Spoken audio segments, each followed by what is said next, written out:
Now, welcome again, Hendrik. Thank you. How did you like the live stream so far? For me, it was very interesting to see it, how everything is going on here. It's very impressive, this setup here. And I believe that also the audience outside would register this, and it's very interesting. Pretty good questions, right? Pretty good, yeah. Yeah. So you people have a little bit experience with this. Yeah, and actually I'm very curious about your questions, because we had in this survey, we could see so many people are interested and work with post-consumer packaging. So right now, this is your time.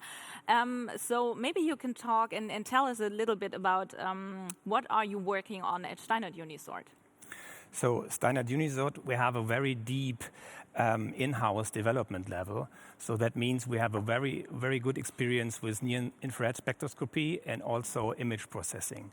And with this, we support the sales team here globally or here in Cologne with individual customer solutions. And also we provide them with developing larger concepts about sorting plans. Mm-hmm. What's the importance of this test center here in Poolheim for Unisort? Yeah. First of all, we have two different sides. We have the R&D in Zittau, and we have the sales mainly here in Cologne. So Poolheim is now something in between, and that gives us the possibility to gather all the knowledge which we have over the years collected in the group. We can bring it here inside this new test building, and we can bring it right on the table together with our customers.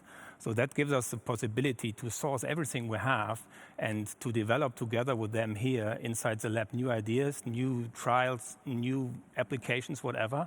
And then we can go out and we go to these machines and we can put them really quick into real life. Mm-hmm. So now I'm curious, how do you develop new sorting lines and sorting solutions? So mainly the most applications we now have their origin in customer requirements.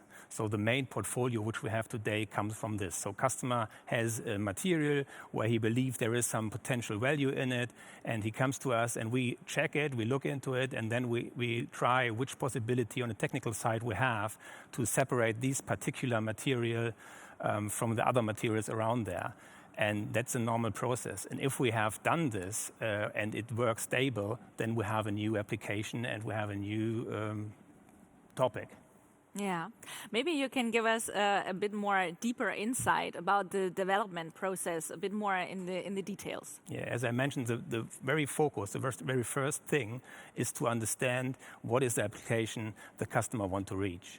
And if we have an understanding about this, then we can go together with the development department and the technology which we have nowadays available and look into it. And if we have a final technical solution for it, we are able to do the trials here. We are able to try it here. And also this will help us to have a little bit of fine-tuning in the process or in this individual application. And if at the end the demand the customer had was met during this, we can save the settings from the machines. And if it comes to a sale, we can put the setting on the machine, and so the machine will be delivered with the original settings which were fixed here in these trials. If the machine is already one that the customer has, we also can then copy the settings from the test here onto the machine on the customer side, and therefore mainly it's just only we can do it during shift changes or during maintenance shifts. So, and it's nowadays with all the opportunities we have with Evo 5, not even necessary that a service team comes out and do this new configuration on the machine. We can do it remotely. Wow. So did I understand that right? You can give a 101 model here in the test center. Exactly. And in fact, we have to do this because if we do it, if we do trials and if we do a report about this trial, we also talk about capacities, we talk about recovery rates, we talk about purity rates. So if a customer later on decides that that application is something he wants to do an investment, he also has to rely on it. And that's for us also something we have to rely on. So that is very important that we now have this lab here and we have a pre-sorting possibility with a screen, we have the air separator and we have a ballistic. So and the machines itself, the machines are standard machines. These machines are the same on the customer side. That's not a lab machine with smaller performances, whatever, that's a standard machine. And that makes the process itself reliable and gives us and the customer the guarantee that we can be on the safe side if we put this facility later on in operation, what we tried here in the lab. As we could see in the survey, I guess it was about 40% which work already in the post-consumer packaging. And you are in the branch for more than 20 years. So why is post-consumer packaging such a big issue today?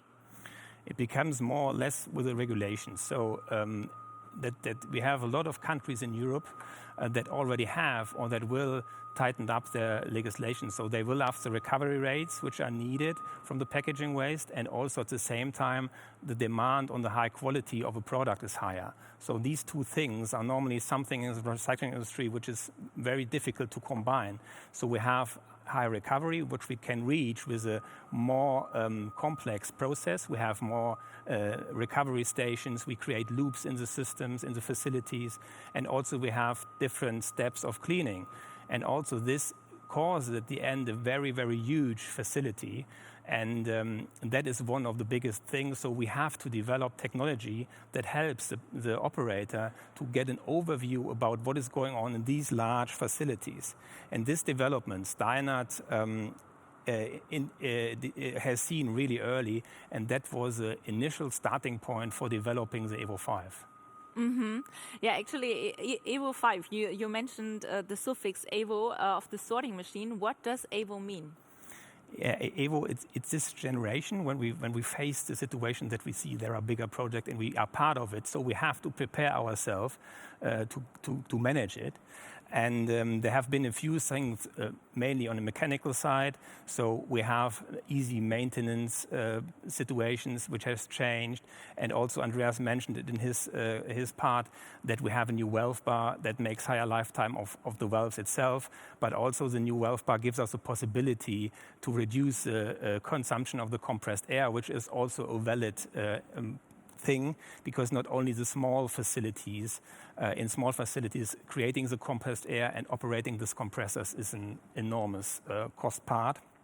So that was part of the Evo 5, make the machine more robust, more easy to maintenance. And if it comes to the operation guys from these facilities, they may like the automatic white calibration, what was also part of the Evo 5.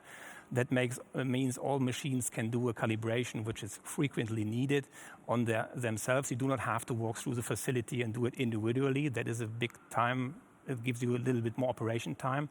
And also we have a lot of tools for self-diagnostic in the system. So that gives the operator the possibility to schedule a little bit the maintenance jobs he has to do. So he will have less unexpected shutdowns, and the availability of these machines can be higher than 97%. Wow. Very, very impressive. All the data, the numbers, and all the information. And in a few moments, we want to watch a film, but to have a better understanding of the film, we want to talk about the film before, because we will see very large plans of two customers, actually, PreZero and Alba. So as I said yesterday, when I came here, I was so impressed about the size, but you said, oh yeah, the customers, it's much more, even much more. It's such a large post-consumer packaging. And what are the special features about these large plants? Size is not an end in itself. So as I said, the plants are becoming bigger to meet the regulations. And it's very difficult for the operator to keep the overview on the complete process. So in the movie later on, you have the Alba site, for example, that is 6 football feet tall. And it's very different levels. So it's very huge. So the operator, it's difficult for them to see the sorting situation on each machine.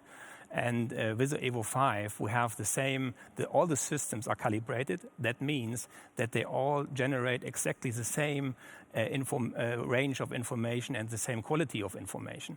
And that helps you, for example, to put all these data over each other, and then you can see smaller changes. That helps you to see different in-feed materials and gives the operator the possibility to act on it, even if he cannot see it because he's too far away. On the other hand, even if a performance from one machine is going down, he can see this already. So we have the technology to show all the changes which come up And we have the possibility to pop them up to the operation personnel, and then they can decide what they want to do and how they want to act on it. Yeah. I'm very fascinated. And next thing where we want to talk about is plastic films, because they tend to float on the belt. And again, there are special requirements which we need. And again, this is also an important issue when it comes to post-consumer packaging. So why? That is true, yeah. As I said, yes, that also depends on the higher recycling rates that are necessary. So in former times, it was okay to generate positively a film fraction by using an air separator. So that's not possible anymore, because you have to go into the deep. You have to separate the PE from the PP and the paper out of it. And that also you can go into different colors in it. So there is a bunch of new possibilities which come up because you need to have a better quality and you have high recycling rates. So with the films, the issue is that they are very, very thin. So they do not like to accelerate as heavier particles, so they like to tumble on the belt, which makes them difficult to eject. On the other hand, you have very, very low area weights, so that means the throughput of these machines is low. And we from STEINERT came over this in 2016 when we launched the STEINERT Unisort film with active object control. And that actually is a system, Andreas also explained it before, that keeps the films on a stable position, and that makes it possible to have higher throughput rates with same sorting task like recovery rate and purity as standard machines, but on a higher level of throughput. Mm-hmm. And with the EVO 5, the Unisort film EVO 5 is the third generation of these machines now in the market using active object control. And if we now see the videos from these larger plants, both of them have in their 2D lines these technologies. They use Unisort film technology here. Back in the studio, and as always, I'm so impressed about the machines, and everything is so quick. As you can see here, we prepared something for our talk. Actually, honestly, I have to say it doesn't look so delicious. But yeah, we want to talk about that. So Hendrik, how does the test center and the consumer plant work together?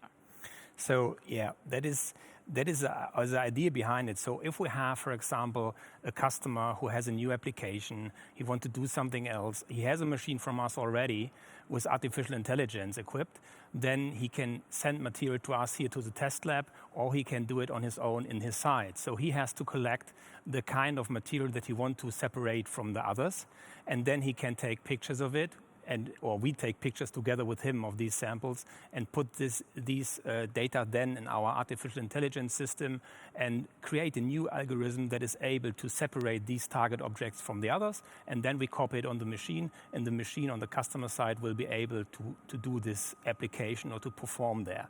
Same is here with the lab. So the customer can ship the material to here. We discuss what the target is, and then, for example, it was already mentioned in the movie that we have the sorting task, for example, with these ketchup bottles. So there is a fraction in this facility called PET color. And the ketchup bottle obviously is a PET clear bottle, but inside the bottle there's ketchup.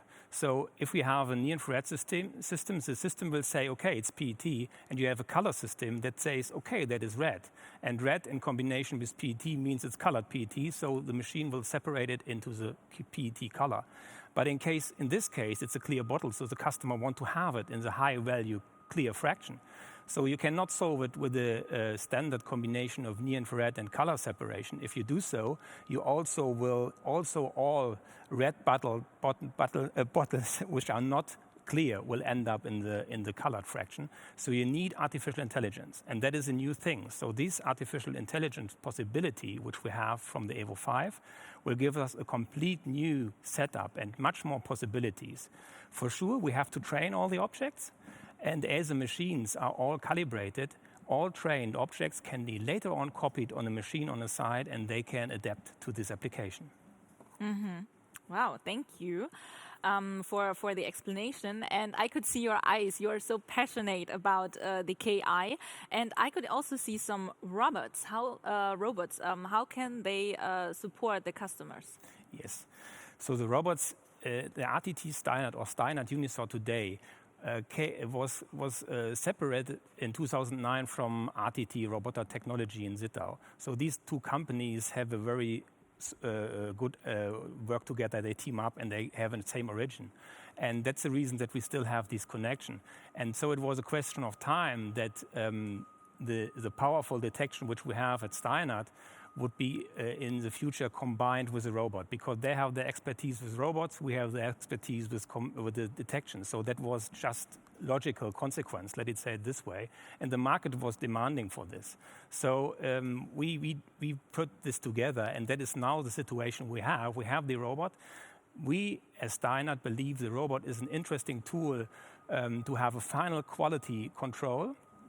And we use it at the end of already pre-sorted material streams. Can the robot help with quality control, or is it also during the process control and during analysis? Yeah, that is the good point. So because the detection itself is the same, so that means that all these data we gather from the materials have the same accuracy. So that means that we can overlap them, and that makes it then possible to see the small differences and give the operator a good hint about the situation the complete plan is at the moment, and especially this waste stream where the robot is located can be controlled via this tool very easily. And how do you support these plants? So the big plants, they normally operate 24/7, and there is a huge investment on the customer side behind, so they need to operate. So if they stop, the trucks still come, and that causes issues. So that was, as I said from the beginning, the target for the Evo 5. We need a machine which is capable with it. We need to lift up the uptimes from the machine, so the availability has to go up. And all this together was ended up in the Evo 5 machine.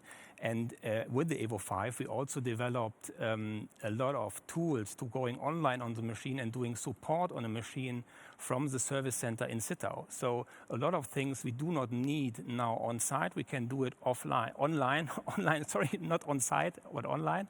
And also in the COVID situation we had, this technology helps us to put machines into operation in countries where we were not able to come in or fly over.